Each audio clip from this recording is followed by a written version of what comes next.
All right, David and Stephen, it is fantastic to see you again this week. Hello there. Looking forward to finding out what's on both of your minds. So, David, let's begin with you. Well, I thought I'd come back to one of my favourite subjects, which is gold. And you all know how much I really like gold. Not. And, you know, we've seen gold prices really fall. Well, we saw gold prices fall in 2012. And then again this year, they've had another big decline. And it's interesting because I was busily looking at some charts, and I have to say, gold looks dreadful. And I would go so far as to say now that we would be potentially looking at gold below $1,000 now, because I think now what's going to happen is that you're going to see an awful lot of investors who've bought into gold as a kind of small bit of their portfolio, as a kind of safe asset, looking at, particularly wealth managers, looking at gold, saying, oh, well, Mr. Stevenson, welcome along to your six monthly review. The good news is your equities have done well. The bad news is your gold's tanked. And that will trigger the next round of selling. And I think there are various trigger points. You know, we've looked at $1,350 per ounce, $1,200 per ounce. You know, and I think that the way the market goes is once it's gone past trigger points, it heads for another trigger point. And I think the next trigger point is $1,000, and I can see it going through the floor. All right. So, Stephen, do you agree with what he has to say? And if so, what's an alternative safe asset that... The view has been that there's been something of a bubble. And there's been a bubble because, you know, when everyone knows the price of gold, when Dale Winton's on television advertising it, it fuels the price. I can see why people have been attracted to gold, because it's been that safe haven, that store of wealth during very choppy times. And, by the way, during a period of I mean, not very high, but persistent inflation. As to what you'd look for now... Yeah, what would be a safe asset now? Given where markets are, I think it depends on many things. It depends on your time horizon. It depends whether you need income or growth and all the rest. I think the position that many people have found themselves in recent years is that they had a relatively short horizon. They were coming up to retirement, and income returns were being eroded by very, very low bond yields and very, very low interest rates. Yeah. Meanwhile, you've got inflation. In those circumstances, I think the retail bonds have been very attractive and continue to be. I mean, that's a really nice, solid lot of demand for them. Product, yeah, very, very, very interesting.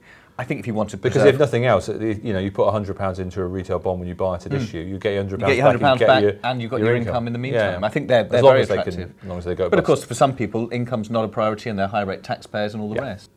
All right, very, very interesting.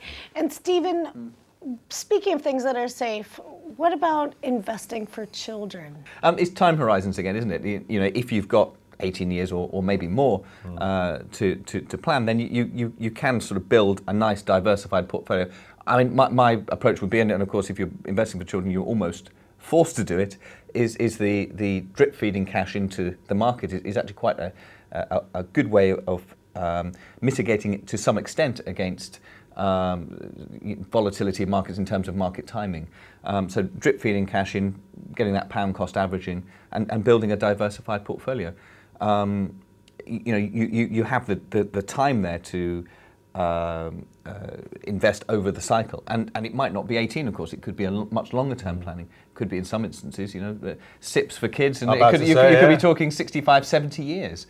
In which case you really can afford to take a very long-term view on what it is you're investing in. And I think the thing is, if you're looking at anything from about a 15 to 50-year time frame, then I think that, you know, if past evidence is anything to go by, which it might not be, then equities come into their own much more than bonds do. And I just think the crucial thing is to look at diversification, is to make sure that you've got some exposure to where the growth in the future will be. And that's why you may want to look at things like some orientation towards more riskier equity assets, things like emerging markets or growth stocks, which are having a terrible time at the moment, but over a 20-year time frame might be very interesting. Because the point there is, actually, is it higher risk to confine a portfolio just to looking at things like the UK? You know, if you're thinking of the world in 18 years' time or even longer, you want to get exposed to some of the big stories. My only thing with looking at emerging markets would be that the risk profile of the average person who's investing for their children's savings over a long period of time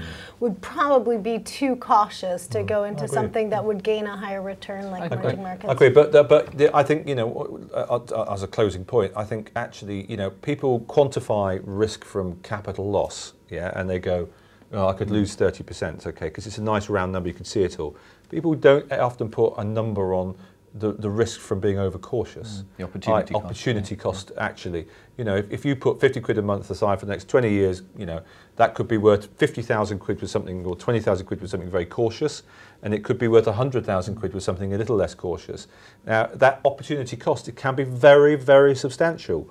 And people go, oh, well, I'm not worried about that. Well, they are worried about it then when, of course, they have to use that capital sum to pay a university tuition fee. And I don't think either of us are suggesting putting everything into emerging markets, but No, you could invest in collective funds which have some exposure to the big stories of the world. And if you buy something at the FTSE 100, in fact, you're buying quite large you're already buying the emerging market exposure anyway. So, so all I'd simply say is, it's quite clear that Europe will probably come out of its issues over the next few years, but US and Europe have got their issues, and it's clear there's a centre of gravity shifting towards Asia, and you should at least reflect some of that in your investment portfolio in some ways. All right, thank you very much. Some really, really interesting ideas this week, and we'll see you next time.